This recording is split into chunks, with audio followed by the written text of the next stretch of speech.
Rising like a noble warrior from the northwestern corner of the old city of Lahore is a magnificent fort.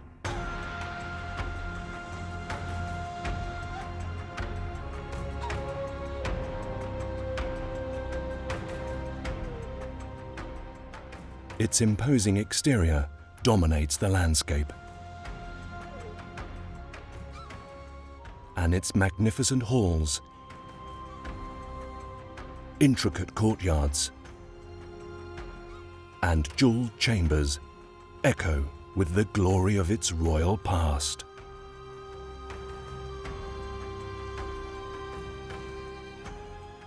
The walls whisper stories of romance and adventure, of powerful kings and court intrigues, of queens and courtesans, and of treachery and rebellion.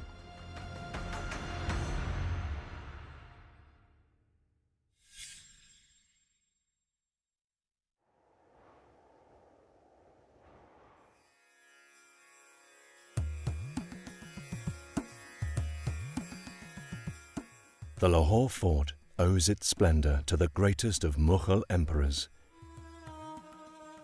to Akbar, who built it, and to Jahangir and Shah Jahan, who added to it and raised it to the pinnacle of its glory.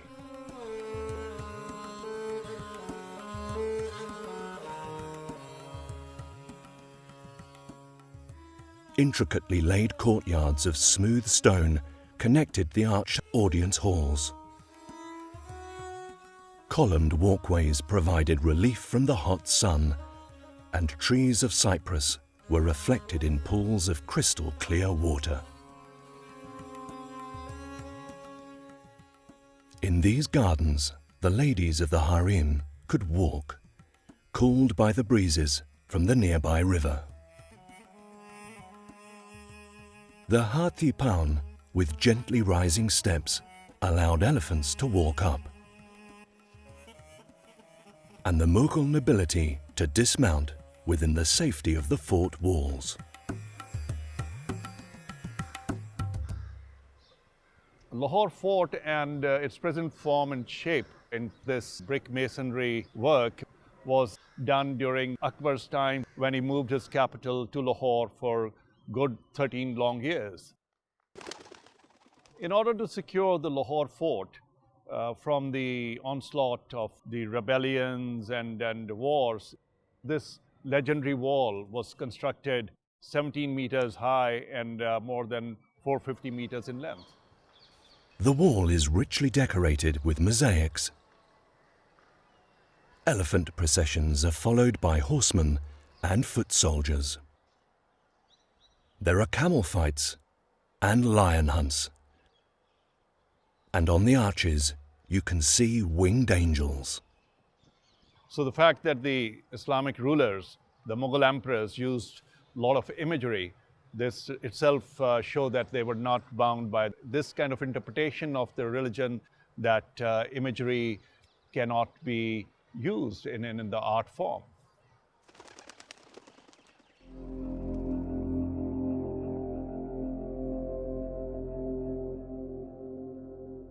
The walls enclose a virtual city with halls and gardens, a mosque, sleeping chambers, and baths, stables, and kitchens. All that a royal family could possibly need.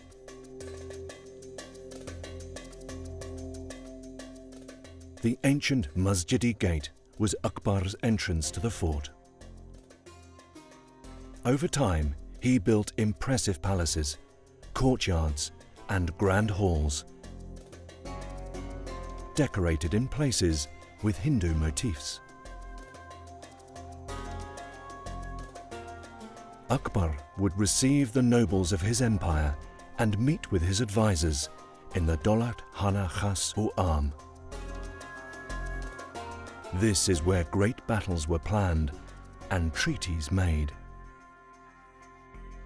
It faces a tranquil garden with cooling water trickling from a series of fountains. Akbar laid out this elegant quadrangle. But it was his son, Jahangir, who completed it.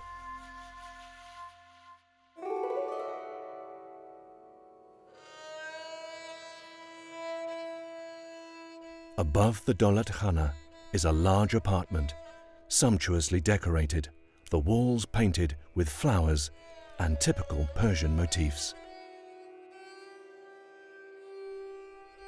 Jahangir, who depended heavily on the advice of his Persian empress Nur Jahan, had this series of chambers built for her. Unseen, she observed the affairs of state from here and quietly steered her husband's hand. Her suspected intrigues became a serious cause for dissent and eventually even rebellion.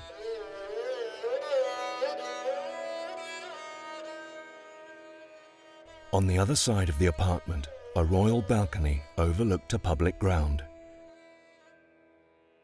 In keeping with Hindu tradition, early every morning the emperor would show himself to his subjects here in the Jharoka-e-Darshan. Among all this splendor, there was little room for the common man until Shah Jahan, Akbar's grandson, became emperor. The Divani arm in front of the Jharoka was built by him. Here the people could see the emperor and air their grievances. Gathering below the balcony, the starving people of Lahore pleaded for Shah Jahan's help during the famine of 1641. Shah Jahan convened his court here every day, beginning with an elaborate ceremony.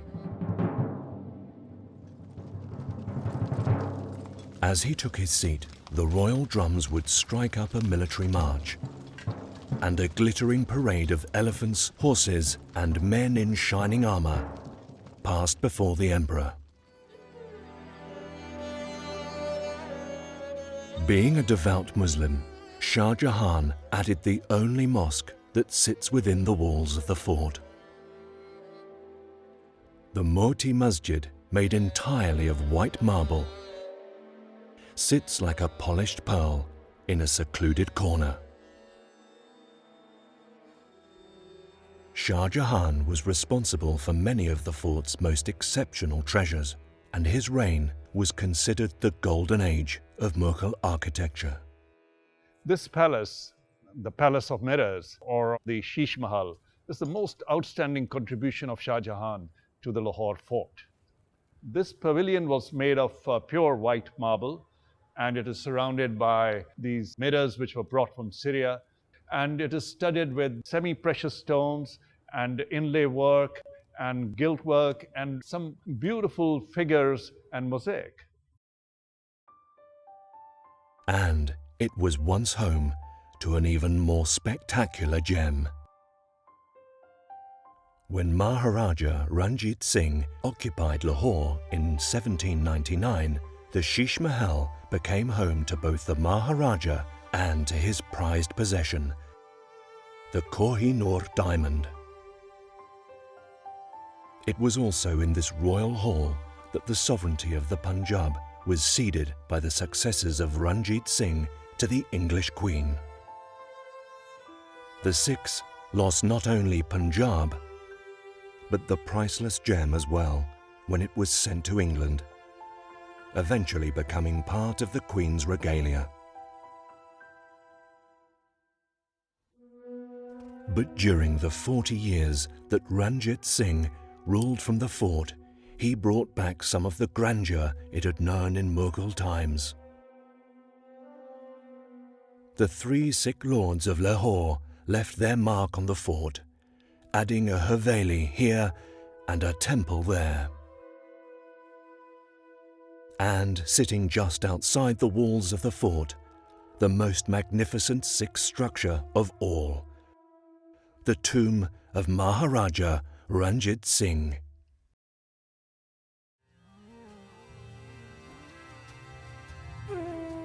7 kilometers from the fort is another of Shah Jahan's great legacies, the Shalimar Gardens. Coming upon this oasis in the midst of a dry, flat landscape must have been a magical experience. The 3 broad terraces descend down to the floodplain, encompassing the 410 fountains, vast pools, and lushly planted gardens. The elegant pavilions and garden designs draw on Persian influences, meshed with medieval Islamic garden traditions.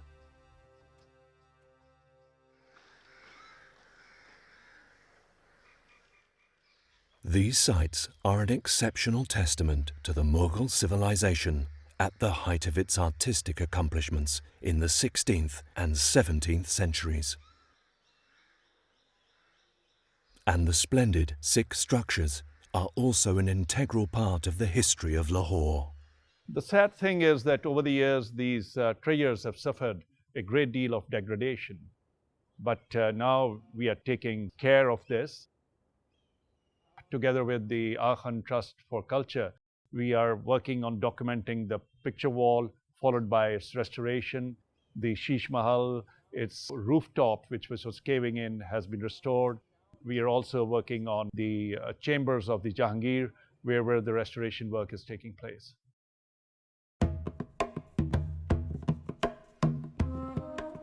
These treasures are part of Pakistan's heritage, a multicultural heritage that spans the centuries. From the original Hindu and Buddhist inhabitants through waves of Muslim and Sikh invasions and conquests. They hold the key to the history of this land and the ancestry of its people. But they also belong to the rest of the world as a record of human civilization.